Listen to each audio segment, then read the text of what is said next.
ഇന്ന് ഞാൻ ഈ രണ്ട് വിഷയങ്ങൾ മാത്രമേ സംസാരിക്കുന്നുള്ളൂ. എന്റെ അവസാനത്തെ പ്രസ് കോൺഫറൻസ് അല്ല. എന്റെ അവസാനത്തെ പ്രസ് കോൺഫറൻസ് അല്ല.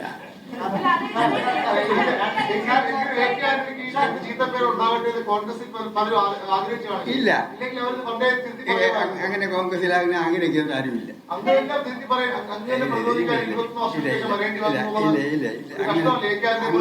അങ്ങനെ ഇരിക്കേണ്ട കാര്യമൊന്നുമില്ല.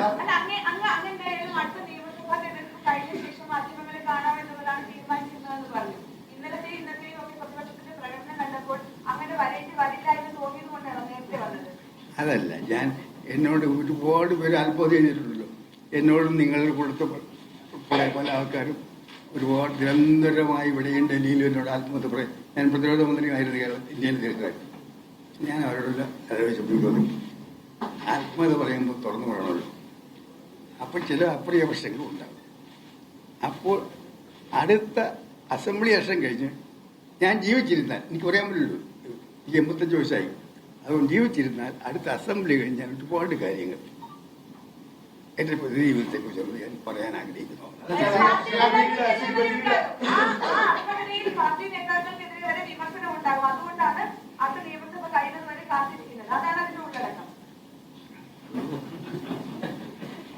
നിങ്ങളുടെ ഓരോരുത്തരുടെയും കൺക്ലൂഷനെ നിങ്ങൾക്ക് നിങ്ങളുടെ മത്സരിക്കുക റേറ്റിംഗ് വേണ്ടി മത്സരിച്ചുകൊണ്ടിരിക്കുകയാണ്. അപ്പം നിങ്ങൾ മത്സരിച്ചുകൊണ്ടിരിക്കുന്ന നിങ്ങൾക്ക് ഒരുപാട് മസാലകൾ വേണം. അതൊക്കെ എൻ്റെ കോൺട്രിബ്യൂഷൻ വേണം. വളരെ സെൽഫിഷാണ് തോന്നുന്നു. കാരണം കോൺഗ്രസ് ഈ കാലങ്ങളിലൊക്കെ വലിയ ആക്രമണം നേരിട്ടുണ്ട്, വലിയ പ്രതിരോധത്തിലേക്കായിട്ടുണ്ട്. അപ്പോഴൊന്നും കോൺഗ്രസിനെ ന്യായീകരിക്കാനും വന്നിട്ടില്ല. ഇപ്പൊ അങ്ങയുടെ ഇമേജ് മോശമാകുമെന്ന് മനസ്സിലായപ്പോ തോന്നിയപ്പോൾ അങ്ങ് പ്രതിരോധിക്കാൻ പറ്റും. അത് സെൽഫിഷസ് അല്ലേ? താങ്കൾ പത്രപ്രവർത്തനം എത്രനായി? കുറച്ചുകളായി. എന്റെ പ്രശ്നത്തിന് മുമ്പ് കഴിഞ്ഞ പാർലമെന്റ് ഇഷ്ടക്കാലത്ത് പങ്കെടുത്തു. അന്ന് എന്റെ പ്രശ്നം ശ്രദ്ധിച്ചോ? എന്റെ ഇമേജിലോട്ടിയാണ് പറഞ്ഞ പോയിന്റ് ഉത്തരം പറഞ്ഞു. അന്ന് ഞാൻ ചാനലുകളോടെല്ലാം ഒറ്റയ്ക്ക് സംസാരിക്കുന്നതിന് മുമ്പ് ആദ്യം എല്ലാവരോടും ഒരുമിച്ച് ഒരു പ്രസ് കോൺഫറൻസ് നടത്തി. എനിക്ക് വേണ്ടിയിട്ടാണോ? ആണോ? അന്നത്തെ പറഞ്ഞു. അന്ന് ഞാൻ പ്രശ്നം ഇനിയും ഞാൻ പാർട്ടിക്ക് ആവശ്യം ലക്ഷ്യം വരുമ്പോൾ ഞാൻ പറയും.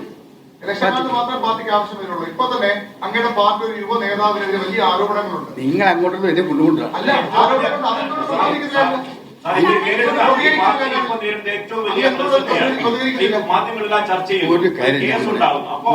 ഒരു കാര്യം ഞാൻ പറയാം. ഇന്ത്യൻ നാഷണൽ കോൺഗ്രസ് കേരളത്തിലും ഇന്ത്യയിലും കൂടുതൽ ഉയരങ്ങളിലേക്ക് പോവുകയാണ്. പറഞ്ഞു കഴിയട്ടെ. ജനഹൃദയങ്ങളിലേക്ക് കൂടുതൽ കടന്നിരിക്കുകയാണ്. ഇന്ന് ഇന്ത്യയിൽ കേരളത്തിൽ ഒഴിച്ചുള്ള ഇന്ത്യയിലെ പ്രതിപക്ഷ പാർട്ടികൾ, കേരളത്തിലെ പ്രതിപക്ഷം ഒഴിച്ച് ഇന്ത്യയിലെ പ്രതിപക്ഷ പാർട്ടികൾ എല്ലാം ഏകകണ്ഠമായി അവർക്കൊരു നേതാവേ ഉള്ളൂ, രാഹുൽ ഗാന്ധി. അവിടെ വരെ എത്തിയിരിക്കുകയാണ്. മനസ്സിലായല്ലോ? രാഹുൽ ഗാന്ധി എവിടെ പറയണ്ടേ? രാഹുൽ മാങ്കൂട്ടത്തിൽ പറയണ്ടേ?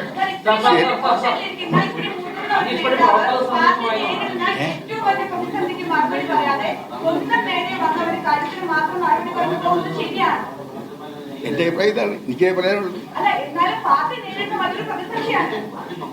ഇവിടെ ഒരു കാര്യമുണ്ട്, രണ്ട് കാര്യങ്ങൾ. മാറാടും ഇവിടെ നടന്നത് ഒരു നിയമപരമായിട്ടുള്ള നടപടിയാണ്. അതായത് ഹൈക്കോടതിയുടെ നിരന്തരമായ സമ്മർദ്ദം, യൂണിയൻ സമ്മർദ്ദം. പക്ഷെ അവിടെ പോലീസ് അട്രോസിറ്റി ഉണ്ടായിട്ടുണ്ടോ ഇല്ലേ എന്നുള്ളതാണ്. അത് ഞാൻ വേറെ വസതി പറയാം. ഇന്ന് പറയാനില്ല. ഇന്ന് ഇന്നലെ അസംബ്ലിയിൽ ചർച്ച ചെയ്തപ്പോൾ 2 പ്രശ്നങ്ങൾ ഉന്നയിച്ചിട്ടുള്ളൂ. അത് ഞാൻ പറഞ്ഞു.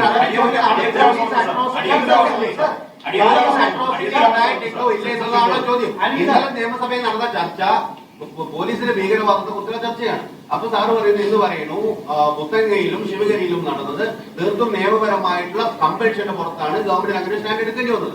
പക്ഷെ അവിടെ നടന്നത് പോലീസ് അട്രോസിറ്റി ആണെന്ന് ഇപ്പം സമ്മതിക്കുന്നുണ്ടോ എന്നില്ലാണ് ഞാൻ അതിലാണ് പറഞ്ഞത്.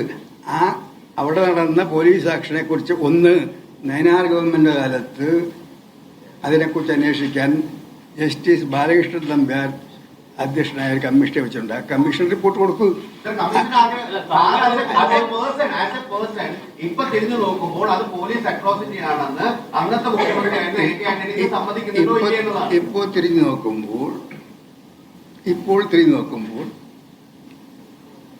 എൻ്റെ കാലത്ത് ഏതെല്ലാം പ്രദേശങ്ങളിൽ എന്തെങ്കിലും സംഘർഷം ഉണ്ടായിരുന്നെങ്കിൽ ഞാനതിൽ സന്തുഷ്ടനല്ല, ദുഃഖിക്കുന്നവരാണ്. സന്തോഷിക്കുന്നവരല്ല. ആളുകളുടെ ചോര കണ്ട് സന്തോഷിക്കുന്നവരല്ലേ.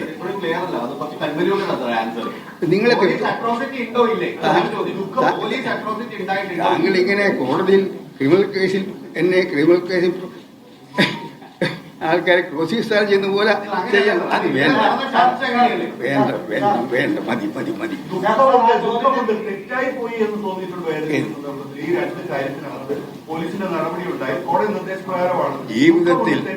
ജീവിതത്തിൽ ശരികളും തെറ്റുകളും ധാരാളമുണ്ട്.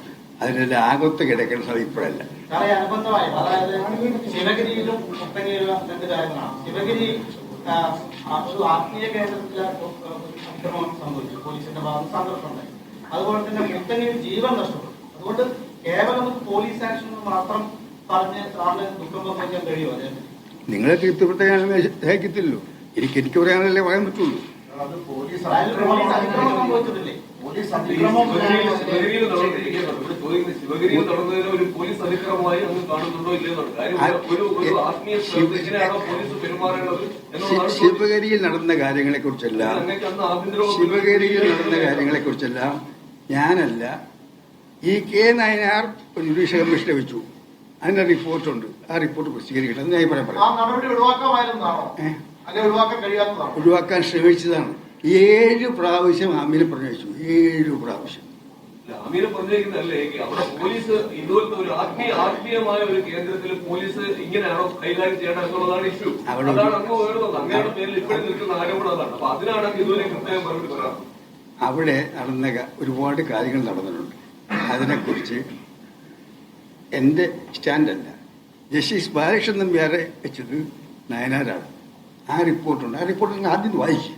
എന്നിട്ട് എന്നോട് ചോദിച്ചു. അവിടെ പലതരം ആളുകൾ ഓടിക്കൂടിയെന്ന് പറഞ്ഞു. അതിൽ പുറത്തുള്ള ആളുകളോ ഗുണ്ടകളോ അങ്ങനെയൊക്കെ പോലീസ് നടപടികളോ? ഞാൻ പറയാൻ ഉദ്ദേശിച്ച് അത്രേ പറഞ്ഞിട്ടുള്ളൂ. അതിനെ പറയാൻ ആഗ്രഹിക്കുന്നു. ഒരു കാര്യം ചോദിച്ചോട്ടെ.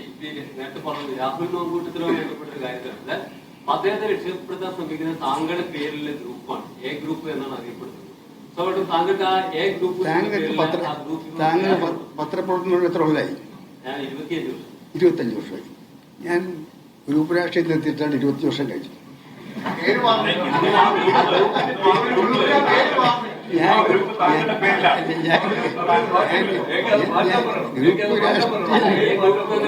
ഗ്രൂപ്പ് രാഷ്ട്രീയം നിർത്തിയിട്ട് 20 വർഷം കഴിഞ്ഞു. ചെറിയ ഫിലിപ്പിന്റെ ഭാഷയിൽ കാൽനൂറ്റാണ്ട് കഴിഞ്ഞു.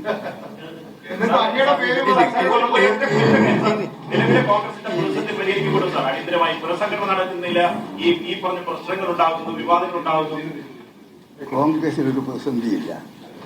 കോൺഗ്രസിനെ ദുർബലപ്പെടുത്താൻ ആരും തന്നെ സാധിക്കില്ല.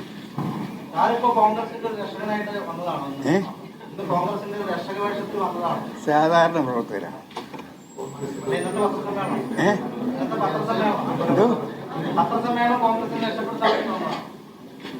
കോൺഗ്രസിൽ ശക്തരായ നേതാക്കന്മാരുണ്ട്. സംസ്ഥാനത്തുണ്ട് അതിശക്തരായ നേതാക്കന്മാരുണ്ട്.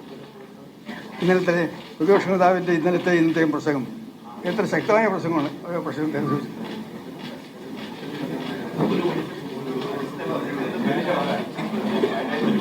തന്റെ കാലത്തുണ്ടായ അനിഷ്ട സംഭവങ്ങളുമായി ബന്ധപ്പെട്ട് വിശദീകരണം നൽകുകയായിരുന്നു മുതിർന്ന കോൺഗ്രസ് നേതാവ് AK ആന്റണി.